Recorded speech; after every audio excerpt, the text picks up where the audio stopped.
October 19 mission ഞായർ. ലൂക്ക 18 1 മുതൽ 8 വരെ വാക്യങ്ങൾ.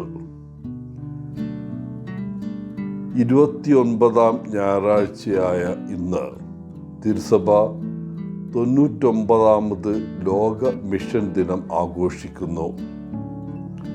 ഇക്കാരണത്താൽ അഡ്ജൻഡസ് എന്ന ദൗത്യം ഏറ്റവും അടിയന്തരമായി തുടരുന്നു. സഭയിലെ എല്ലാ അംഗങ്ങളും ഈ ദൗത്യത്തിൽ പങ്കെടുക്കാൻ വിളിക്കപ്പെട്ടിരിക്കുന്നു. ദൈവത്തിൻ്റെ ദൗത്യത്തെ പിന്തുണയ്ക്കുന്നതിനായി പ്രാർത്ഥനയിലും ഐക്യദാർഢ്യത്തിൻ്റെ മൂർത്തമായ ആംഗ്യങ്ങളിലും ഏർപ്പെടാനുള്ള ഒരു ദിവസമാണ് ഇന്ന്. ഈ ഞായറാഴ്ചത്തെ ദൗത്യം പ്രത്യേകിച്ചും സവിശേഷമാണെന്നത് ശ്രദ്ധിക്കേണ്ടതാണ്.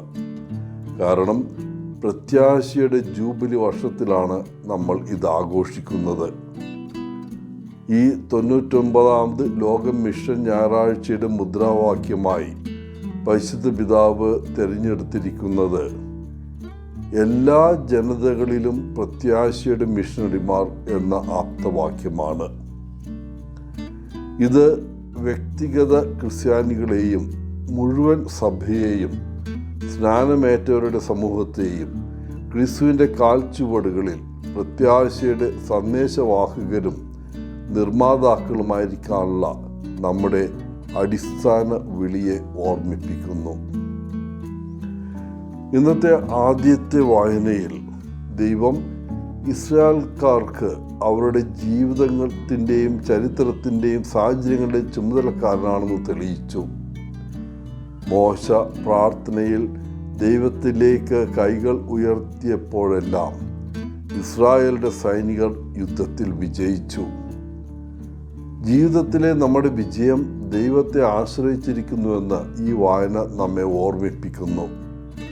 തൻ്റെ പ്രവർത്തനങ്ങളിലൂടെയും മധ്യസ്ഥതയിലൂടെയും വിജയത്തിലേക്കുള്ള പ്രധാന താക്കോലാണ് പ്രാർത്ഥന എന്ന പ്രസിദ്ധമായ വാക്യം അദ്ദേഹം വിശ്വാസ്യത നൽകി. ഇന്നത്തെ രണ്ടാം വായനയിൽ നമ്മുടെ ക്രിസ്തീയ വിശ്വാസയാത്രയിൽ തിരുവെഴുത്തുകളുടെ പ്രാധാന്യത്തെക്കുറിച്ച് പൗലോസ്ലീഹ നമ്മെ ഓർമ്മിപ്പിക്കുന്നു. മിഷണറിമാരായ നമ്മളിലും സുവിശേഷം പ്രസംഗിക്കാൻ വിളിക്കപ്പെട്ടവരിലും പ്രത്യാശ നിരന്തരം പ്രചോദിപ്പിക്കേണ്ട ഒരു മിഷണറി യാത്രയാണിത്. ദൈവത്തിൻ്റെ വിശ്വസ്ത വചനം എന്ന നിലയിൽ തിരുവെഴുത്തുകൾ നമ്മുടെ ദൈനംദിന ജീവിതത്തിൻ്റെയും പ്രവർത്തനത്തിൻ്റെയും തീർച്ചയായും നമ്മുടെ പ്രാർത്ഥനാ ജീവിതത്തിൻ്റെയും മാർഗനിർദ്ദേശ തത്വങ്ങളായിരിക്കണം. അതിനാൽ തുടർച്ചയായ പ്രാർത്ഥനയിലൂടെ ദൈവത്തോട് വിശ്വാസം പുലർത്തണമെങ്കിൽ അവൻ്റെ വചനത്തെക്കുറിച്ച് ധ്യാനിക്കാനും നാം പഠിക്കണം. ഇന്നത്തെ സുവിശേഷത്തിൽ തുടർച്ചയായ പ്രാർത്ഥനയുടെ പ്രാധാന്യം യേശു കൂടുതൽ അടിവരയിട്ട് കാണിക്കുന്നു. ലൂക്ക സുവിശേഷകൻ എഴുതുന്നു, നിരന്തരം പ്രാർത്ഥിക്കേണ്ടതിൻ്റെ ആവശ്യതയെക്കുറിച്ചുള്ള ഒരു ഉപമ അവൻ തൻ്റെ ശിഷ്യന്മാരോട് പറഞ്ഞു. തൻ്റെ ഉപമയിലൂടെ എല്ലായ്പ്പോഴും പ്രാർത്ഥനയിൽ സ്ഥിരതയുള്ളവരും സ്ഥിരോത്സാഹമുള്ളവരുമായിരിക്കാൻ യേശു നമ്മെ പഠിപ്പിക്കുന്നു.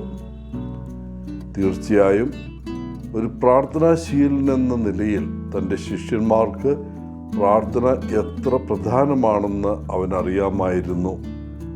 അവരുടെ ദൗത്യത്തിലെ വിജയത്തിൻ്റെ താക്കോലായിരിക്കും അത്.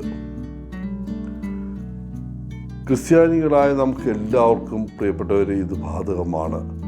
നമ്മുടെ തൊഴിലിലും ദൗത്യങ്ങളിലും നമുക്ക് എന്തെങ്കിലും വിജയം പ്രാപിക്കണമെങ്കിൽ പ്രാർത്ഥനയെ നമ്മുടെ ക്രിസ്തീയ ജീവിതത്തിൻ്റെ അടിത്തറയാക്കണം. അതിനായി ഓരോ ക്രിസ്ത്യാനിക്കും ആവശ്യമായ ഒരു അനിവാര്യ ഉപകരണമാണ് പ്രാർത്ഥന. എല്ലാവർക്കും മിഷൻ സൺഡേയുടെ ആശംസകൾ നേർന്നുകൊണ്ട് ഒത്തിരി സ്നേഹത്തോടെ പോളച്ചൻ CSSR ഫ്രം കേരള.